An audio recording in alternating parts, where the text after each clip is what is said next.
Assalamualaikum warahmatullahi wabarakatuh. Terima kasih, kita hari ini akan mencoba berbagi informasi, diskusi kecil tentang bagaimana sebenarnya kita menyusun sebuah latar belakang masalah dalam membuat tulisan tugas akhir kita seperti skripsi. Dan saya kira ini penting untuk kita ulang-ulang mendiskusikannya supaya pemahaman kita semakin duduk, dan harapannya adalah dari kita untuk saling berbagi. Mudah-mudahan ini bisa membantu kita semuanya. Tugas akhir sebenarnya bagian yang persyaratan yang harus kita penuhi, bagaimana kita membuat skripsi ini menjadi lebih mudah. Dan salah satu bagian yang sangat penting sebenarnya adalah tentang membuat latar belakang masalah, tujuan, manfaat, dan teori serta metode penelitian. Dan pada akhirnya bisa dikembangkan menjadi satu hasil hingga pada bagian penutup. Jadi biasanya latar belakang merupakan bagian yang pertama dari sebuah skripsi, ya. Dan cara membuat latar belakang ini pasti harus terhubung dari suatu disiplin ilmu yang dipelajari oleh masing-masing kita. Jadi kalau lebih dalam sebenarnya latar belakang ini dimaksudkan untuk menjelaskan alasan mengapa si penulis mengangkat masalah ini. Di dalam latar belakang itu juga dicantumkan beberapa argumentasi mengapa suatu topik itu dipilih. Latar belakang juga mengungkapkan bukti tentang konsep, data-data, dan hubungan antar variabel tentang topik yang kita angkat. Jadi panjang dan detail dari sebuah latar belakang yang kita buat itu sebenarnya sangat tergantung pada sejauh mana kita atau kamu perlu menunjukkan pemahamanmu tentang topik tersebut. Jadi latar belakang ini akan memberikan konteks sebenarnya kepada si pembaca terhadap informasi yang dibicarakan di dalam skripsi kita nanti. Ini dapat mencakup studi yang relevan yang juga kita anggap penting. Jadi dalam latar belakang skripsi kita ini menunjukkan satu aspek kunci yang dibutuhkan pada saat kita menulis dan memperkenalkan kepada pembaca pada topik skripsi yang kita angkat ini. Jadi penelitian yang kita gunakan untuk membuktikan bahwa pertanyaan dari sebuah skripsi yang kita buat itu relevan dan juga untuk mengembangkan skripsi itu sendiri.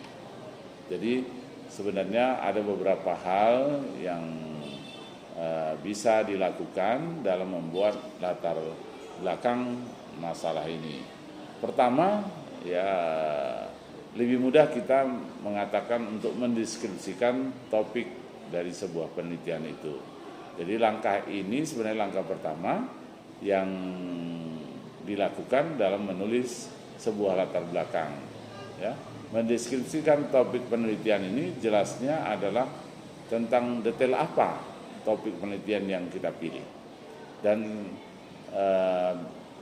banyak topik yang tersedia di kalangan mahasiswa kita itu harus bisa menjelaskan mengapa memilih topik tersebut. Jadi paling tidak kita sebut sebagai alasan apa yang kuat bagi kita yang akhirnya memutuskan memilih dan meneliti objek dari topik yang ada ini. Jadi ini penting untuk kita jelaskan supaya topik yang dimulai dari menuliskan mengapa variabel tersebut dipilih ini tentang bagaimana konsumen atau orang lain bisa memastikan bahwa kita memang memiliki alasan yang kuat terhadap terhadap kajian yang akan kita lakukan. Nah, ini bagian yang pertama. Selanjutnya saya kira kita penting juga untuk menemukan fenomena yang sedang terjadi. Jadi cara membuat latar belakang ini juga perlu didasarkan pada fenomena apa yang terjadi di lapangan. Ini seringkali kita gunakan sebagai akar permasalahan ya, yang dibahas di dalam latar belakang. Jadi biasanya seorang mahasiswa ya perlu untuk mengandalkan kepekaannya agar bisa menemukan fenomena ini. Jadi secara singkat kita sebut fenomena itu adalah suatu yang terjadi di lingkungan sekitar kita. Apapun fenomena yang terjadi itu diangkat sebagai topik atau inti dari sebuah skripsi. Berhasil atau tidaknya seorang menemukan fenomena itu sangat tergantung ya dari seberapa banyak informasi yang didapat. Jadi pemahaman yang sangat luas tentang lingkungan sekitar atau hal yang sedang ramai dibicarakan bisa menjadi awal mulai pencarian dari sebuah fenomena itu. Jadi sebenarnya kalau dalam bahasa penelitiannya kita sering menyebutnya sebagai gap fenomenologis ya. Berikutnya adalah kita akan membicarakan tentang bagaimana mengidentifikasi masalah. Setelah kita melihat ada fenomena tersebut, maka kita mengidentifikasi masalah. Bagaimana caranya?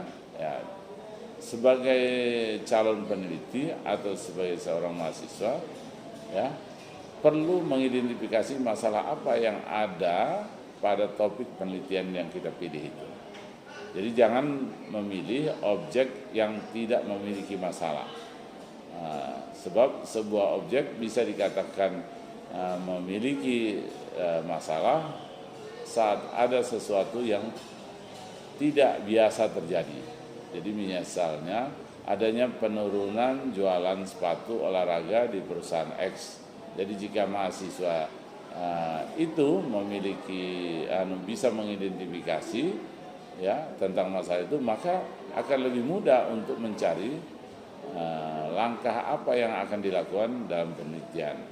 Jadi mengidentifikasi masalah ini juga berarti sebagai seorang mahasiswa memiliki kemampuan sebenarnya apa yang akan terjadi pada objek itu, dan semakin cepat seseorang itu menemukan masalah apa yang akan terjadi, maka semakin cepat juga menyusun sebuah skripsi ini.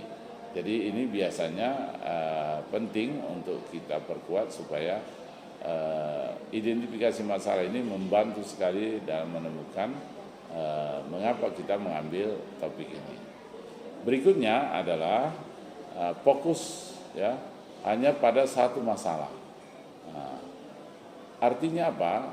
Terkadang kita belum paham bahwa dalam menyusun sebuah skripsi itu perlu fokus pada satu masalah. Masalah itu apa? Masalah itu harus menjadi hal yang diperhatikan. Bagaimana memecahkannya? Ya, satu masalah tersebut juga perlu diurus ya secara benar-benar agar penyusunan latar belakang bisa dengan mudah dikerjakan. Jadi kadang-kadang diperlukan kita membatasi ya satu masalah yang akan kita carikan solusinya, dan tidak perlu mencari masalah lain walaupun kita sering tertarik ya. Jadi masalah yang diperlukan untuk menyelesaikan apa yang kita sebutkan tadi, yang utama adalah penyelesaian masalah atau solusi apa yang bisa kita tawarkan.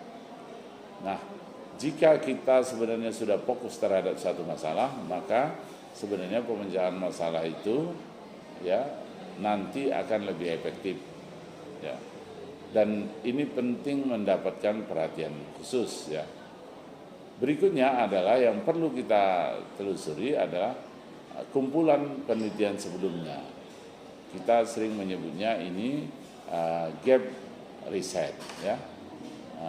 Skripsi yang kita buat atau karya ilmiah yang kita buat harus didukung dengan penelitian sebelumnya. Ya. Penelitian sebelumnya itu ada pada latar belakang yang disusun. Penelitian sebelumnya ini ditulis berdasarkan jurnal atau artikel yang dapat dipercaya. Jadi seorang yang menulis skripsi atau mahasiswa yang sedang mengerjakan skripsi memang harus rajin membaca ya terhadap jurnal-jurnal hasil penelitian ini berkaitan dengan topik yang kita pilih, maka perlu penulisan latar belakang masalah akan semakin mudah. Ya. Nah, dengan kita rajin membaca jurnal ini, ide-ide akan semakin berkembang, ya, dan itu bisa dijadikan salah satu referensi, ya, atau gaya penulisan kita. Ya, selain itu juga sebenarnya membaca penelitian yang sebelumnya ini akan memperkaya kosakata dan pemahaman mengenai topik atau objek yang sedang kita pilih. Jadi sekali lagi bahwa hal ini sebenarnya bisa kita sebut sebagai gap riset. Ya. Berikutnya adalah mencari dukungan berdasarkan ahli, ya, yang dalam bahasa penelitian sering kita sebut dengan gap teori, ya. Jadi pada penulisan skripsi atau karya-karya ilmiah lainnya, ya, tidak bisa menulis dengan begitu saja, tetapi kita sering harus melihat termasuk pada latar belakang masalah ini ada teori-teori ahli sebagai pendukung dari sebuah kalimat yang kita tulis. Jadi bahasa lainnya kita sering mengatakan sebenarnya apa kata teori.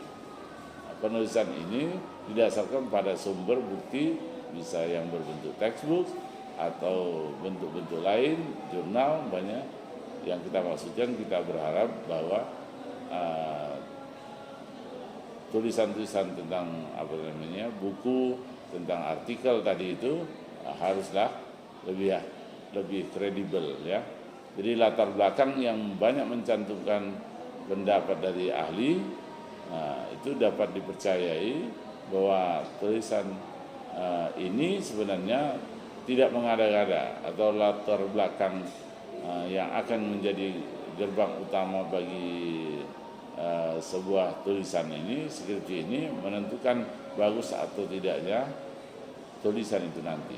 Oleh sebab itu penting bagi kita bahwa setiap penulisan selalu meletakkan latar belakang masalah menjadi landasan utama bagaimana kita bisa meneliti ke depannya.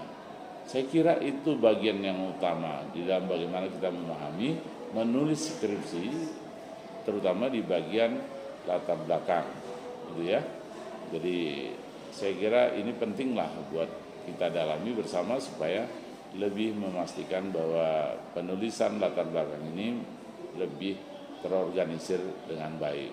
Intinya bahwa di dalam latar belakang ini memastikan bahwa ada gap fenomenologis, ada gap riset, ada gap teoritisnya. Jadi itu akan lebih terlihat dengan baik kalau kita mau menuliskannya dengan langkah-langkah yang saya sudah sebutkan tadi. Demikian saja, mudah-mudahan bisa menjadi masukan kita. Terima kasih. Assalamualaikum warahmatullahi wabarakatuh.